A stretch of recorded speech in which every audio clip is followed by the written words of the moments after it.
Hello students, ये हमारी class 10th की थर्ड लेक्चर है and today we are going to discuss current. So see what current is. It is amount of charge flowing through a certain area in unit time. ठीक है, आप इसका definition लिखना चाहते हैं तो लिख सकते हैं. ये amount of charge flowing through a certain area in unit time is called current. Okay, it is a scalar quantity. Unit जो है इसकी यहां से आप देख सकते हो Q by T की वजह से कूलम पर सेकेंड है ना, और एम्पियर. ठीक है, ये इसकी यूनिट हो गई बच्चों. ठीक है, और ये हो गया हमारा फॉर्मूला. कितना एक सेकेंड में जो चार्ज फ्लो होगा दैट इज करंट. ओके, तो हम इस फॉर्मूले पे एक सिंपल सा प्रॉब्लम कर लेते हैं. Okay, suppose there is a wire and 100 coulomb charge is flowing in 10 seconds. Then find out the value of current. It's very simple. Formula use करेंगे हम लोग. Q by T 100 by 10 and that is what 10 ampere हो गया हमारा answer. Very good. अब बताओ, अगर मैंने आपको ऐसा बोला कि 1 ampere current is flowing through a wire. 1 ampere current is flowing through a wire. Find out the number of electrons passing through this wire in 1 second. Okay, number of electrons passing through this wire in 1 second. So see, 1 ampere current is flowing. It means 1 coulomb charge is flowing in 1 second. Okay. If we could find out that how many electrons need to flow so that 1 coulomb charge could flow through a wire, we can find out our answer. Okay, तो बताओ बच्चों, एक coulomb में कितना electron होता है? 1.6 into 10 to the power minus 19 coulomb, यानी charge on 1 electron. तो 1 कूलम चार्ज के लिए क्या होगा बच्चों, कितने इलेक्ट्रॉन को फ्लो होना पड़ेगा? तो 1 by 1.6 into 10 to the power minus 19. हम 10 to the power 19 को ऊपर ले लेंगे तो ये प्लस हो जाएगा, नीचे बच जाएगा हमारा 1.6. इसको हम लोग कर लेंगे सॉल्व. जब हम लोग इसको सॉल्व करेंगे बच्चों तो कितना आएगा बताओ. इसको हम लोग सॉल्व कर देते. चलो, ये हटाया हमने है ना, ऊपर में 10 हो गया. ये हो गया बच्चों हमारा कितना, यहां पे ले लो 100. यहां क्या बच जाएगा 10 to the power 18. यहां बच गया 16. इसको सॉल्व करोगे तो आ जाएगा 6.25 into 10 to the power 18. मतलब इतना इलेक्ट्रॉन फ्लो करेगा तो 1 कूलम चार्ज फ्लो करेगा. और यहाँ पे 1 कूलम चार्ज 1 सेकेंड में फ्लो हो रहा है, यानी 1 सेकेंड में कितना इलेक्ट्रॉन फ्लो होगा? 6.25 into 10 to the power 18 electrons. Okay, very good. अब जो है हम लोग क्या करते हैं, इसमें आगे बढ़ते हैं. और आगे बढ़ने के पहले मैं आपको बताता हूं एक बहुत ही इंपॉर्टेंट चीज. देखो, हम लोग करंट की डायरेक्शन अगर मैंने ये दे दिया, ठीक है बच्चों, तो इसका मतलब क्या हुआ कि पॉजिटिव चार्ज इधर फ्लो हो रहा है. लेकिन पॉजिटिव चार्ज तो फ्लो होता नहीं है, इलेक्ट्रॉन्स फ्लो होते हैं, है ना. तो अगर हमारा जो है एक हमारा कन्वेंशन है that is direction of current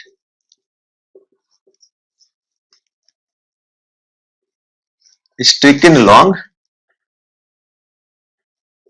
direction of flow of positive charge. ठीक है, लेकिन पॉजिटिव चार्ज तो फ्लो नहीं करता, एक्चुअली इलेक्ट्रॉन फ्लो करता है ना. तो हम लोग यहां पे क्या लिख लेते हैं कि opposite of flow of electrons. ठीक है बच्चों, opposite of flow of electrons. मतलब अगर करंट ऐसे फ्लो हो रहा है तो इलेक्ट्रॉन्स इधर से फ्लो हो रहा है. अब आपके पास, आपके दिमाग में कैसा डाउट आ सकता है कि सर स्केलर क्वांटिटी तो कैसी फिजिकल क्वांटिटी होती है जिसके पास डायरेक्शन नहीं होता है, लेकिन यहां तो हम लोग डायरेक्शन ऑफ करंट डिस्कस कर रहे हैं. देखो बच्चों, डायरेक्शन ऑफ करंट की अपनी खुद की कोई डायरेक्शन नहीं होती. अगर तुम करंट को लेंथ के साथ कंबाइन कर देते हो तब करंट की डायरेक्शन बनती है। अगर तुम करंट को एरिया के साथ कंबाइन करते हो तब जाके करंट की एक डायरेक्शन बनती है। क्योंकि हुआ क्या बच्चों, जैसे मान लो ये वायर, ले लो एक वायर ले लो, ठीक है, तुम एक वायर को तुमने यहां से यहां तक लगा रखा है और तुम यहां पे तुमने इसमें करंट फ्लो करवाया, तो ये मान लो हाई पोटेंशियल है और ये लो पोटेंशियल है। मैंने आपको बताया था हाई पोटेंशियल से लो पोटेंशियल करंट फ्लो होता है, तो करंट ऐसे फ्लो होगा। अभी तुमने क्या किया, इस वायर को तुमने मोड़ दिया, तुमने इस वायर को ऐसा कर दिया, तो अभी देखो इस करंट की डायरेक्शन अब क्या हो गई, ऐसी हो गई यहां पे। तो करंट की डायरेक्शन क्या हो गई, चेंज हो गई ना, किसके साथ, लेंथ के साथ। तो इसका मतलब क्या है, हमारा करंट के पास अपनी खुद की कोई डायरेक्शन नहीं होती, ठीक है। इसलिए हम लोग करंट को स्केलर क्वांटिटी में रखते हैं। लेकिन अगर करंट को जो हम लेंथ के साथ कंबाइन कर देते हैं तो करंट की एक स्पेसिफिक डायरेक्शन मिल जाती है, ठीक है, वेरी गुड। तो यहां पे हमारा हो गया डायरेक्शन ऑफ करंट भी हमने डिस्कस कर लिया। देखो बच्चों, हम लोग जो है करंट को काफी ज्यादा रिलेट कर सकते हैं वाटर के साथ, ठीक है। Flow of current is very similar to the flow of water. जैसे हमारा वाटर कैसे फ्लो होता है, high level to low level, वैसे ही हमारा करंट फ्लो होता है high potential to low potential, ठीक है ना। तो ये सारी चीजें जो है हमें ध्यान में रखना है। आगे बढ़ते हैं हम लोग, और आगे बढ़ने में हम लोग क्या पढ़ेंगे, तो हम लोग डिस्कस करेंगे अब कुछ इलेक्ट्रिकल कंपोनेंट्स और उनके सिंबल्स, जो कि हमने क्लास 7th में भी डिस्कस किया था, अगर आपको याद हो तो देखो तुम्हारा यहां पे मैं लिखता हूं इलेक्ट्रिकल कंपोनेंट्स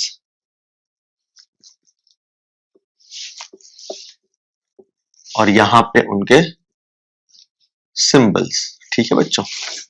यहां देखो, सबसे पहले मैं जो है आपको दिखाता हूं एक सेल। सेल को हम लोग बच्चों इस तरीके से दिखाते हैं, ठीक है। फिर बैटरी, बैटरी होती है बच्चों ग्रुप ऑफ सेल्स, ठीक है, group of cells are called battery, ठीक है बच्चों। अब हम लोग जो है आगे डिस्कस करते हैं रजिस्टर। बच्चों देखो, रजिस्टर दो तरह का होता है, एक तो फिक्स्ड और एक वेरिएबल। अगर फिक्स्ड रजिस्टर दिखाना है आपको तो आप इस तरीके से दिखाओगे, तो इसको आप यहाँ पे चाहो तो लिख भी सकते हो, फिक्स्ड रजिस्टर है ना। और दूसरा होता है हमारा वेरिएबल रजिस्टर। वेरिएबल रजिस्टर जिसकी जो वैल्यू है रेजिस्टेंस की वो हम लोग चेंज कर सकते हैं। पढ़ाऊंगा कि ये रजिस्टर क्या होता है, रेजिस्टेंस क्या होता है, अभी आज ही की क्लास में। इसको बच्चों हम लोग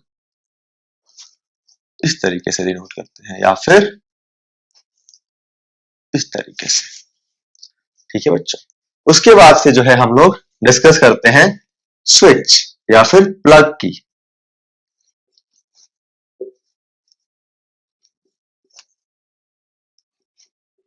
तो सबसे पहले मैं डिस्कस करता हूं ओपन स्विच। ओपन स्विच बच्चों होता है ऐसा, ठीक है, और क्लोज स्विच जो होता है वो होता है बच्चों इस तरीके से, ठीक है। अब हम लोग जो है आगे बढ़ते हैं, तो मैं आपको बताता हूं एक वोल्ट मीटर। वोल्ट मीटर होता है बच्चों एक ऐसा इलेक्ट्रिकल कंपोनेंट जो मेजर करता है पोटेंशियल डिफरेंस। पोटेंशियल डिफरेंस हमने लास्ट क्लास में डिस्कस किया था। तो एक पॉइंट और दो पॉइंट के बीच में कितनी पोटेंशियल डिफरेंस है उसको हमारा वोल्ट मीटर मेजर करता है। जैसे मान लो यहां पे एक पॉइंट हो गया ए और यहां पे एक पॉइंट हो गया बी, ठीक है, और यहां पे बीच में आपने एक रजिस्टर लगाया, इससे करंट फ्लो हो रही है। तो अगर यहां पे मान लो पोटेंशियल है वी ए, यहां है पोटेंशियल वी बी, इन दोनों के बीच का पोटेंशियल डिफरेंस क्या है उसको जो है आप मेजर करने के लिए वोल्ट मीटर का यूज करते हैं, ठीक है ना। इस तरीके से हम लोग वोल्ट मीटर लगाते हैं, ठीक है बच्चों। इसके बारे में हम डिटेल पढ़ेंगे, फिलहाल इतना ही जानिए आप। और इसका जो हमारा हो जाता है सिंबल ऐसा। फिर हम लोग डिस्कस कर लेते हैं एमीटर। एमीटर जो होता है बच्चों वो होता है हमारा ऐसा, और ये मेजर करता है करंट। वोल्ट मीटर मेजर करता है पोटेंशियल डिफरेंस और एमीटर मेजर करता है हमारा करंट, ठीक है। तो इसको जल्दी से आप लिख लो।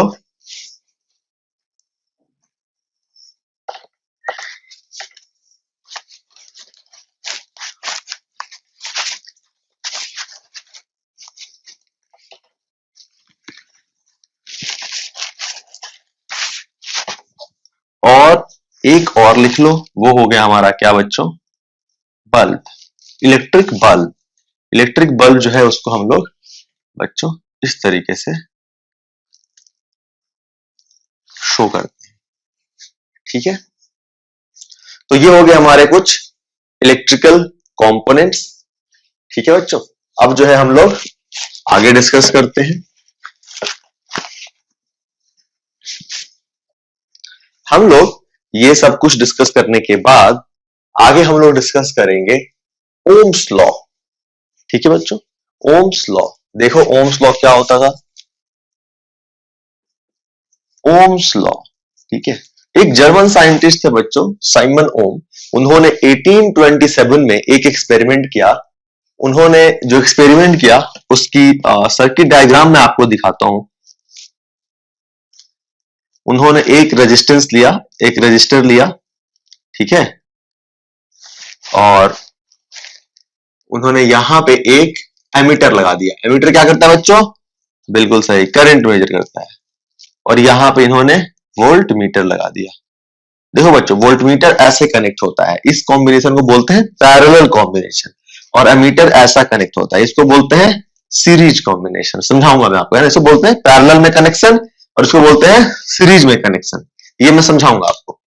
तो यहां पे जो है ये हो गया। और उसके बाद से यहां पे हमने क्या किया, कुछ वेरिएबल बैटरी लगा दिए और फिर हमने उनसे कनेक्शन कर दिया यहां पे, ठीक है बच्चों।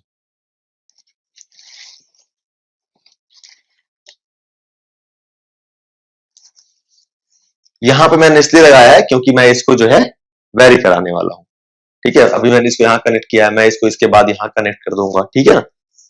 इसलिए मैंने इसको यहां कनेक्ट किया क्योंकि मैं जो यहां पर बैटरी लेने वाला हूं वो वेरिएबल लेने वाला हूं।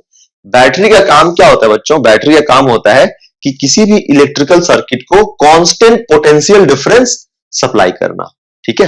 बैटरी का हमारा ये काम होता है, कांस्टेंट पोटेंशियल डिफरेंस सप्लाई करना किसी भी इलेक्ट्रिकल सर्किट को। तो अब उन्होंने क्या किया 1827 में, है ना, उन्होंने ये एक्सपेरिमेंट किया था। जब उन्होंने ये स्विच क्लोज किया, है ना, स्विच उन्होंने क्लोज कर दिया तो करंट फ्लो होने लग गया, है ना। इधर उन्होंने एक ऑब्जर्वेशन टेबल बनाया, है ना। यहां पे उन्होंने एक जो है ऑब्जर्वेशन टेबल बनाया, ठीक है। यहाँ पे पहला कॉलम सीरियल नंबर का, है ना। यहाँ पे दूसरा कॉलम वोल्टेज, है ना, पोटेंशियल डिफरेंस कितना ले रहे हैं, है ना। या फिर आप चाहो तो यहाँ पे सेल भी लिख सकते हो कि कितना सेल कनेक्ट किया, ठीक है। और यहाँ पे बच्चों उन्होंने करंट मेजर किया, ठीक है बच्चों। तो सीरियल नंबर 1 सबसे पहले उन्होंने एक ही सेल लगाया, पहले बस ये वाला सेल लगाया, ठीक है ना, बस ये वाला सेल से उन्होंने कनेक्शन किया ऐसे, चलो ठीक है।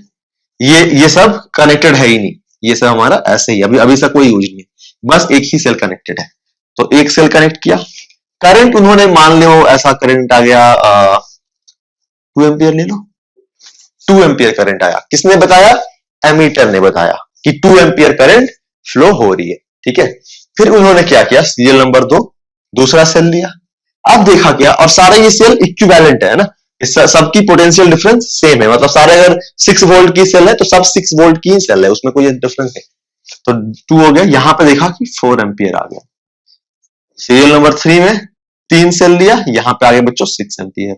फिर 4 लिया, 4 है ना, 4 सेल में देखा 8 एम्पियर आ गए, ठीक है। मतलब अगर 6 वोल्ट की बैटरी है बच्चों, मैंने मान लिया कि ये 6 वोल्ट की बैटरी है, तो यानी यहां पे पोटेंशियल डिफरेंस 6 वोल्ट था। 2 बैटरी लगाओगे तो कितना हो जाएगा 12 वोल्ट, 3 लगाओगे तो कितना हो जाएगा 18 वोल्ट, 4 बैटरी लगाओगे तो पोटेंशियल डिफरेंस जो ये सेल सप्लाई करेगा इस इलेक्ट्रिक सर्किट को, दैट विल बिकम 24 वोल्ट, ठीक है बच्चों।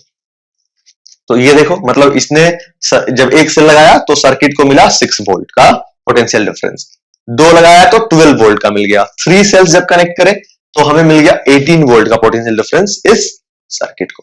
ठीक है, फिर उन्होंने क्या किया बच्चों कि एक ग्राफ बनाया। ठीक है, यहां पे मैं बनाता हूं उस ग्राफ को। उन्होंने एक ग्राफ बनाया। ठीक है, यहां किसका, भी और आई का। ठीक है बच्चों, उन्होंने एक ग्राफ बनाया भी और आई का।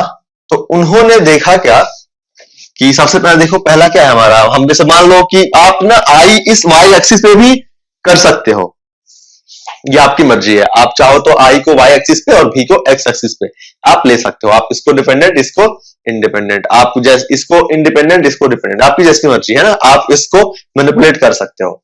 तो आपने क्या किया, यहां पे जब ग्राफ ड्रॉ किया तो आपने देखा कि 2 एम्पियर के लिए 6 वोल्ट, मान लो ये हमारा 2 एम्पियर, यहां पे 6 वोल्ट। फिर उन्होंने दूसरा देखा, है ना, कि 4 एम्पियर 12 वोल्ट, यहां पे आ गया, है ना।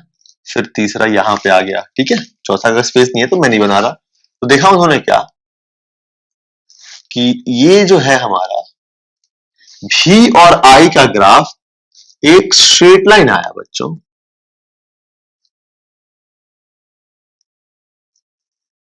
मान लो 4 कहीं यहां पे होगा, है ना। तो उन्होंने देखा क्या कि V वर्सेज I का जो ग्राफ आया वो एक स्ट्रेट लाइन आया, है ना। और तो यहां से उन्होंने एक कंक्लूजन दिया कि जो पोटेंशियल डिफरेंस होता है सर्किट में, that is directly proportional to current. V is directly proportional to I, है ना। और एक इंपॉर्टेंट चीज और, जब उन्होंने एक्सपेरिमेंट किया तो ही मेड श्योर कांस्टेंट हमारा रहे टेम्परेचर, है ना बच्चों, एट कांस्टेंट टेम्परेचर। ये जो सब कुछ किया इन्होंने एक कांस्टेंट टेम्परेचर पे किया। तो उन्होंने ये ऑब्जर्वेशन और ये ग्राफ के बाद उन्होंने एक कंक्लूजन दिया, that is potential difference across a wire is directly proportional to the current flowing through this wire, है ना। लिखता हूं मैं इसको मैं मिटा देता हूं बच्चों। फिर उन्होंने एक कंक्लूजन दिया और वो कंक्लूजन था ये,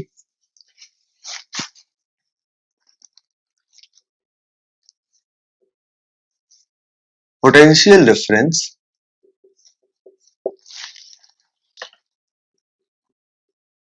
across a wire is directly proportional to the current flowing through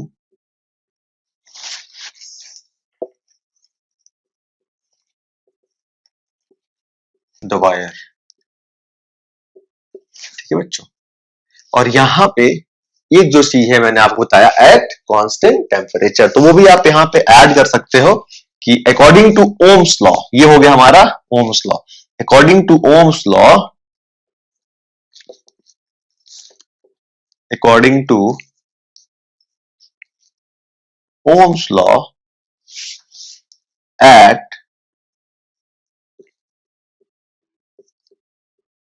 constant temperature potential difference across a wire is directly proportional to the current flowing through the wire। ठीक है, कोई दिक्कत तो नहीं है बच्चों। तो यहां पे देखो, V is directly proportional to I, mathematical form में लिखे तो यहां से मैंने I को इधर लेके मैं आ गया I, तो यहां क्या बच गया बच्चों, एक कांस्टेंट, है ना। बोलो, हमारा यही हुआ ना, V by I is equal to constant. ये जो कांस्टेंट है ना बच्चों, इसको हम लोग बोलते हैं रेजिस्टेंस, इसको हम लोग बोलते हैं रेजिस्टेंस। ठीक है, अब ये रेजिस्टेंस मैंने आपको एक नया टर्म, जिसका मैंने आपको सिंबल ऑलरेडी बता दिया है, मैंने आपको एक नया टर्म से इंट्रोड्यूस करा है, रेजिस्टेंस। इसका मैं आपको डेफिनेशन लिखवाता हूं बच्चों। देखो,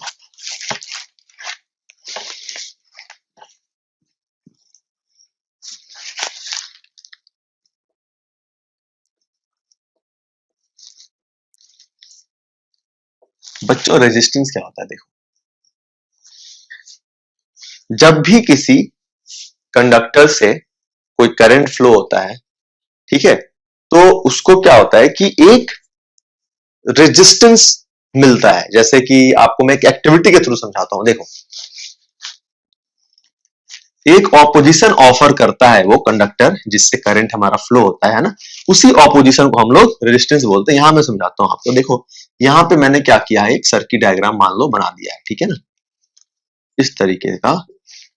और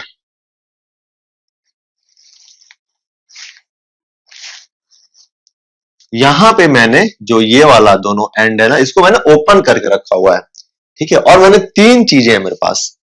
पहले क्या है, मेरे पास एक बहुत ही लो रेजिस्टेंस का एक वायर, जैसे कि आप मान सकते हो एक मेरे पास है ये नाइक्रोम वायर, ठीक है। ये हमारा मान लो एक नाइक्रोम वायर है, या फिर हम कॉपर वायर भी ले सकते हैं, निकल वायर भी ले सकते हैं। मैंने यहां पे नाइक्रोम ले लिया।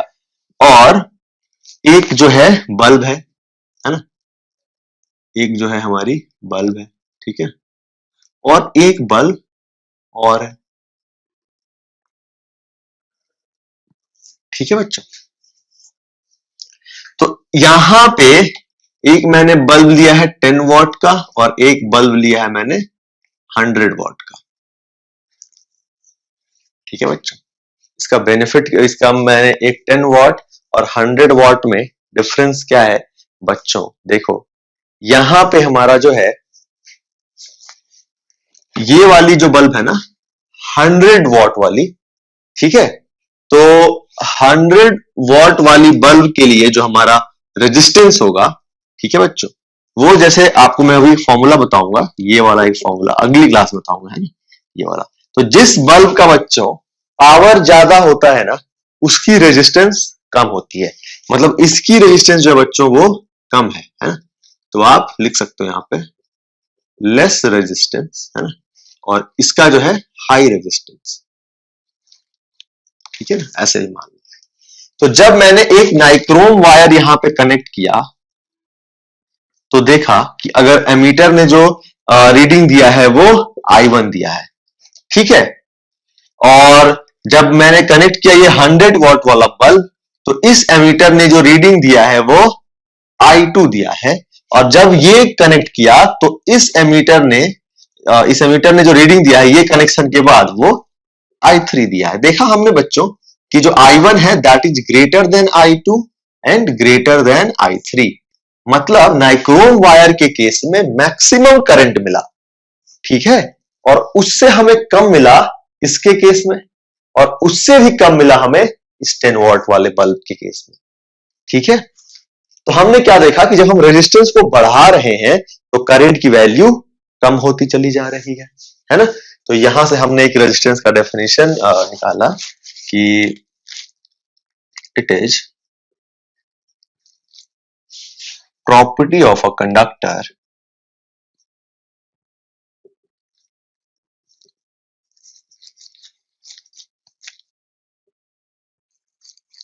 which opposes the current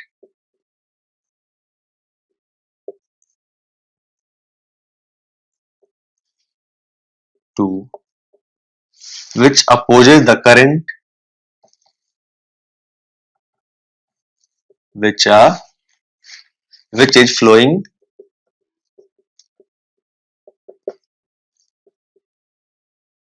through it, ठीक है बच्चों। It is property of a conductor which opposes the current which is flowing through it, है ना। अब देखो बच्चों, जो कंडक्टर ज्यादा अपोज करता है, जो कंडक्टर ज्यादा अपोज करता है करंट को अपने से फ्लो होने पे, उसको हम लोग बोलते हैं पुअर कंडक्टर। और जो कम अपोज करता है उसको बोलते हैं हम लोग गुड कंडक्टर। ओके स्टूडेंट्स, तो इसमें बताओ बच्चों कौन सा हुआ हमारा गुड कंडक्टर? ये हो गया हमारा क्या, गुड कंडक्टर। और वर्स्ट कंडक्टर कौन सा हो गया बच्चों? ये वाला, है ना। गुड, आगे देखो। अब तो बच्चों हम अभी डिस्कस करेंगे वो सारे पैरामीटर्स जिस पे डिपेंड करता है रेजिस्टेंस। इसके लिए मैं आपको एक एक्टिविटी समझाता हूं कि मैंने क्या किया, एक ऐसा सर्किट डायग्राम बनाया, ठीक है। यहाँ पे फिक्स्ड एक बैटरी है भी, है ना, और यहाँ पे मैंने क्या किया, एक कंडक्टर ऐड कर दिया, और ये मैंने कर दिया यहाँ पे स्विच क्लोज, ठीक है बच्चों। यहाँ पे जो है मैंने स्विच क्लोज कर दिया, तो करंट फ्लो होने लगेगा इसमें, ठीक है। तो इसमें देखा गया क्या, जो एमीटर ने जो रीडिंग दी वो रीडिंग दिया एमीटर ने, मान लो आई, ठीक है बच्चों। अभी क्या किया कि अगर इसकी लेंथ एल थी, है ना बच्चों, तो बाकी सब कुछ same, same metal, same cross sectional area, बस लेंथ डबल कर दिया, और एक डबल लेंथ का जो है कंडक्टर ऐड कर दिया गया। मतलब पहले लेंथ एल थी बच्चों, अब लेंथ कितनी हो गई, 2l, है ना। तो यहां पे देखा गया कि अब जो एमीटर ने रीडिंग दिया वो दिया I/2, I/2 रीडिंग दिया एमीटर ने। क्या वो बच्चों यहाँ पे फिर जब I इसने रीडिंग दिया था और जब इसका लेंथ L था, तो हमने मान लिया कि उस समय उसका रेजिस्टेंस R था, पहले रेजिस्टेंस R था, तो I कितना हो गया हमारा V/R। मतलब पहले I था और बैटरी का तो पोटेंशियल कांस्टेंट रख रखा है हमने, R हमारा हो गया जो पहले रेजिस्टेंस था जब L लेंथ वाले कंडक्टर का। अभी देखा I/2, तो V तो हमारा कांस्टेंट है, वो चेंज हुआ नहीं होगा, है ना। अगर I/2 करना है यानी यहां पे भी 2 आना चाहिए, ठीक है। यानी अब जो हमारा V तो कांस्टेंट रहा, यानी कि अब हमारा जो रेजिस्टेंस हो गया वो R ना रह के अब हो गया हमारा रेजिस्टेंस 2R। मतलब क्या है कि लेंथ डबल तो रेजिस्टेंस भी डबल। इसका मतलब क्या है कि resistance is directly proportional to length. हमने यहां से एक रिजल्ट डिराइव कर लिया कि resistance is directly proportional to L। अभी मैंने क्या किया कि पहले जैसा कि हमें एडेड था एक कंडक्टर L लेंथ का और क्रॉस सेक्शनल एरिया A का, अभी मैंने क्या किया, लेंथ तो उतना ही रखा बच्चों, इसकी मैंने क्रॉस सेक्शनल एरिया बढ़ा दी।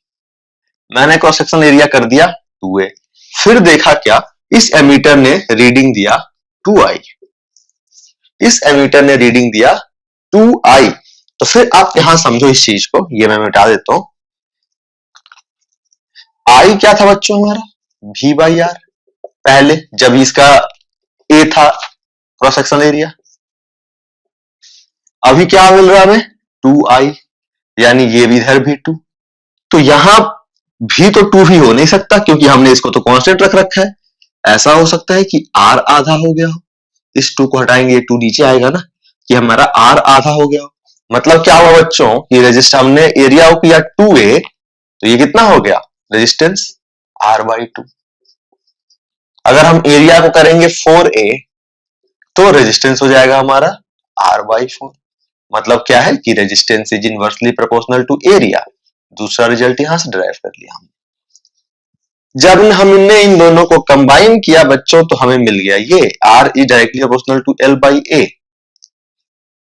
ये जब हटा के हम लोग एक इक्वल टू साइन देते हैं तो एक कांस्टेंट से मल्टीप्लाई करते हैं, है ना बच्चों। और ये जो कांस्टेंट है, इस केस में इसको कहते हैं रेजिस्टिविटी, रो से डिनोट करते हैं, और इसको हम लोग कहते हैं रेजिस्टिविटी।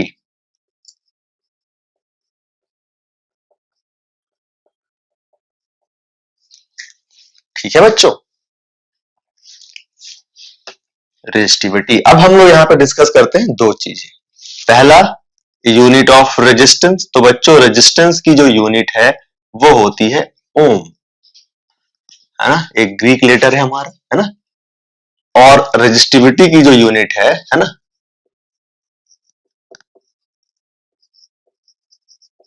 वो हो गई बच्चों ओम मीटर। देखो यहां पे इसका ओम हो गया, ये मीटर स्क्वायर और ये मीटर, तो मीटर से मीटर स्क्वायर का स्क्वायर खत्म, बस मीटर बच गया यहाँ पे, तो ओम इंटू मीटर, है ना। और ये ओम जो साइंटिस्ट हमारे साइमन ओम, उनके रिगार्ड में रखा गया था रेजिस्टेंस का नाम, ठीक है बच्चों।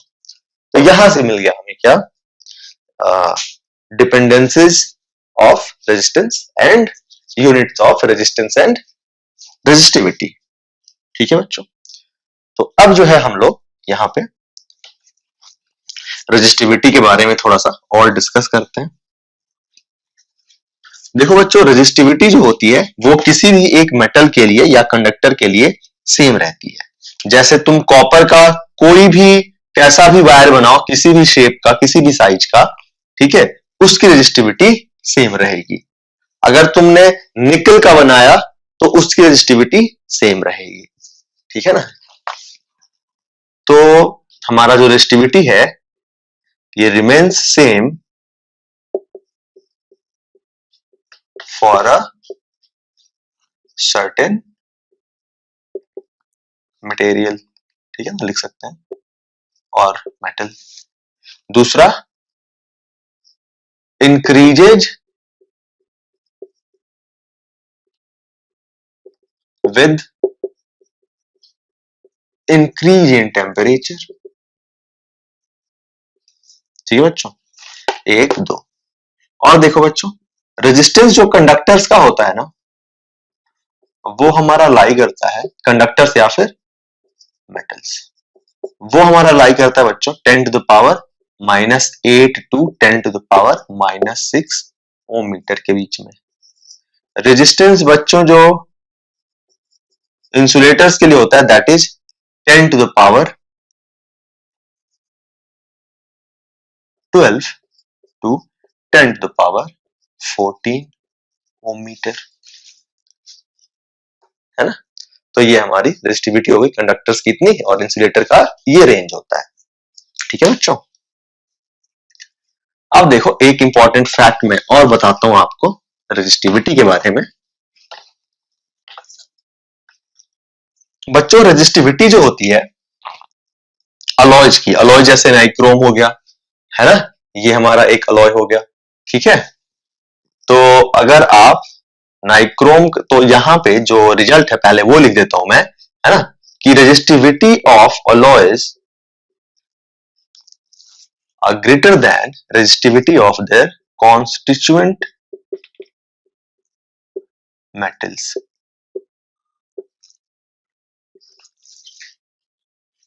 ठीक है, मतलब जिन मेटल से मिलके अलॉय बना है उस अलॉय की रेजिस्टिविटी उन मेटल्स के रेजिस्टिविटी से ज्यादा होगी। जैसे फॉर एग्जांपल देखो यहाँ पे, जैसे नाइक्रोम हो गया बच्चों, तो आपको पता है हमारा जो नाइक्रोम है वो उसके मेजर जो पार्ट्स होते हैं निकल और क्रोमियम। ठीक है, तो नाइक्रोम की रेजिस्टिविटी होती है बच्चों 100 into 10 to the power -6 ohm metre, और निकल की जो होती है बच्चों रेजिस्टिविटी वो होती है 10 into 10 to the power -8 ohm metre.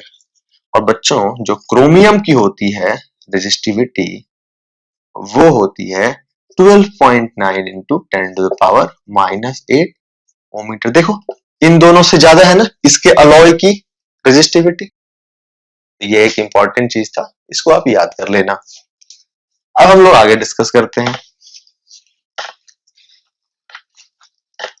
अगर आपको एक ऐसा क्वेश्चन आ जाए कि find out the resistance of a nichrome wire of length 1 metre and circular cross section and circular cross section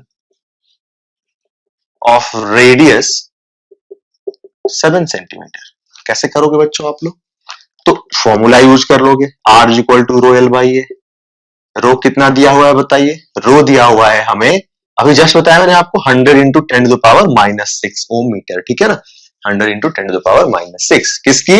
नाइक्रोमियम की, है ना, नाइक्रोम की। ठीक है, और एल कितना हो गया 1, है ना, बाई ए। ए कितना होता है बच्चों? सर्कुलर है ना, तो पाई आर स्क्वायर। देखो यहाँ पे 100 into 10 to the power -6 upon 22/7 into इस 7 सेंटीमीटर को मैं मीटर में चेंज कर लेता हूं, जरूरी है ना मीटर में चेंज करना, एसआई यूनिट में चेंज करके हम वैल्यू पुट करते हैं। तो 22/7 इंटू 0.07 इंटू 0.07, इस 7 से 0.07 क्या बच गया? 0.01। यहां लिखता हूं, यहाँ पे 100 100 into 10 to the power -6 divided by, यहाँ देखो 0.01 इंटू 0.07 है ना, यहाँ पे डेसिमल 2 डिजिट के बाद, यहाँ भी 2 डिजिट के बाद, यानी 10 टू द पावर -4 से मैं मल्टीप्लाई कर सकता हूँ, तो डेसिमल हट जाएगा है ना, कितना बच जाएगा फिर 22 इंटू 7, वो हो जाता है 154, और यहाँ बच गया हमारा 10 to the power -4। 100 into 10 to the power -6 ऊपर जाएगा है ना बच्चों, तो कितना हो जाएगा 10 टू द पावर -6 प्लस 4 है ना, ये ऊपर जाके +4 हो जाएगा ना, divided by 154। This is 100 by 154 into 10 to the power -2। इसको हम डिवाइड कर लेते हैं, तो कितना हो जाएगा, ये अप्रोक्सीमेटली हो जाएगा हमारा कितना 0.6 इंटू 10 टू द पावर -2, या फिर 6 into 10 to the power -3 ohm resistance हो गई हमारी। ठीक है बच्चों, ऐसा न्यूमेरिकल हमने कर लिया। एक हम लोग सिंपल सा न्यूमेरिकल ओम्स लॉ पे कर लेते हैं। जैसे मान लो अगर आपको ऐसा एक न्यूमेरिकल दिया हुआ है कि यहाँ पे हमारा एक रेजिस्टेंस है जिसकी वैल्यू है 10 ओम, और ये कनेक्टेड है हमारे 3 बैटरी से है ना, और एक बैटरी की जो तीन है ना, एक बैटरी से कनेक्टेड है जिस बैटरी के अंदर 3 सेल्स हैं, और एक सेल का हमारा जो पोटेंशियल डिफरेंस है वो है 10 वोल्ट। तो 3 के कितने हो जाएंगे बच्चों 30 वोल्ट। ठीक है, हमें आई चाहिए, तो आई क्या होता है बच्चों V by R, 30 by 10, 3 ampere हो जाएगी हमारी करंट की वैल्यू। ठीक है बच्चों, एक लास्ट प्रॉब्लम,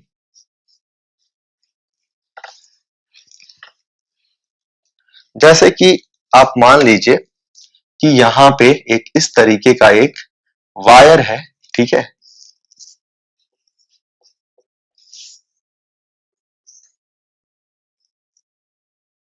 और इसकी लेंथ है L, क्रॉस सेक्शनल एरिया है A, और रेजिस्टेंस है R, ठीक है बच्चों। आपसे पूछा गया कि अगर इसी वायर को खींच के, मतलब स्ट्रेच करके, अलोंग द लेंथ स्ट्रेच करके इसकी लेंथ डबल कर दी गई, तो फिर इसका रेजिस्टेंस कितना हो जाएगा R के टर्म्स में बताइए। तो कैसे करोगे बच्चों, देखो जब आप इसको खींच के इसके लेंथ के अलोंग, तो इसकी लेंथ तो डबल हो जाएगी।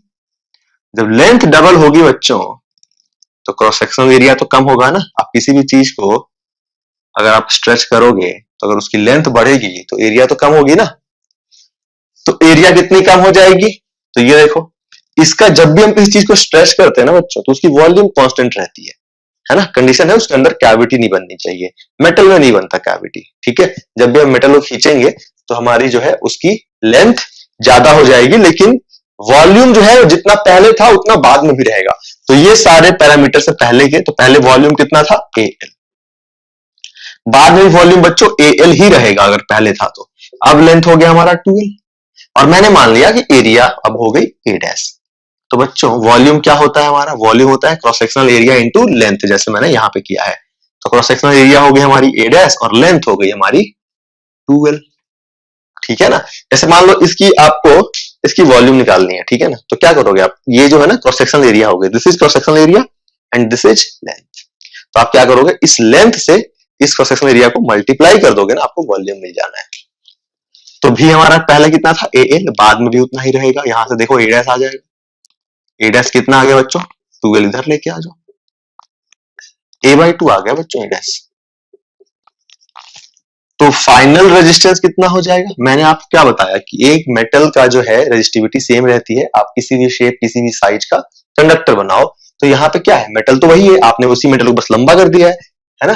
तो लेंथ हमारी जो रेजिस्टिविटी पहले थी उतनी ही बाद में रहेगी, है ना।